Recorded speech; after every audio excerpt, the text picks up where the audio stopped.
यही माछ चरचड़ी देखी भात खाइबार कंट्रोल रही आउ गोटे आम ओडिया घरर गोटे ऑथेंटिक आ सीक्रेट रेसिपी यह मो शाशु को शिखी चलन देखा ये मुझे गोटे ग्राइंडर जार ए गोटे कला सोरिष गोटे स्पून आउ येलो कलर सोरिष 2 स्पून नहीं हाफ स्पून जीरा आउ किछि रसुण ऐड करछि आउ गोटे बड़ स्पून मु ये नहीं पोस्त यार मेन इनग्रेडिएंट्स होछि पोस्त तापर आमे पाचिला लंका लेकिन आमे ताकू ग्राइंडिंग करदेबा वर्तमान आमर एटा मसला रेडी हो गला चलतु तापर आमे गोटे पियाज नीचे पियाज को आमे स्लाइस करिकी लंबा लंबा रे काटिबा जेमती पतला पतला पियाज जेमती काटी थिले आमे टमाटो भी से वे काटिबा पतला पतला लंबा लंबा करवा एथिरे मो 3टी कंचा लंका नेची लंका आपणकर माने राग जेती खाउछन सेती अनुसार नेबे किंतु एथिरे लंका आ जो सोरिष तेलर फ्लेवरटा बहुत बढ़िया लगे फ्रेंड्स ये रेसिपीटी को आपने जो मैंने माछ भी पसंद करते से भी खाइबा भल पाइबे यहाँ गोटे यूनिक रेसिपी और बहुत हेल्दी मध्य देह पाई तो ये कौन सी गुंड मसला यूज होनी ओनली से कंचा माछरे ही रेडी होता है देखो मु पियाज टमाटो आउ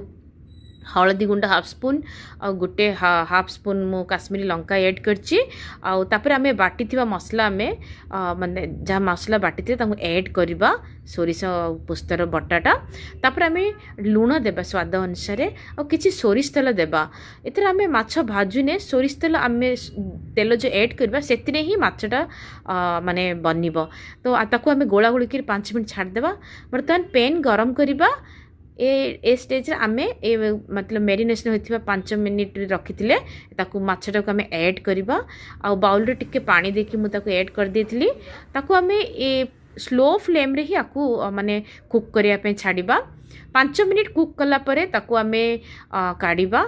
गुड आर मेन होची आपण 5 मिनिट कुक कला परे ताकू माछटा को एमती अलगा पट्ट को उल्टे देबे सबु जाक माछ आपण सेमती अलगा पट को उल्टे देबे आउ तापरे आउ 5 मिनिट्स पे ताको कुक करिया पे देबा देखंतु तापरे आमे आउ थरे तार लीड कवर करिके आमे आउ थरे ताको कुक करिया पे देबा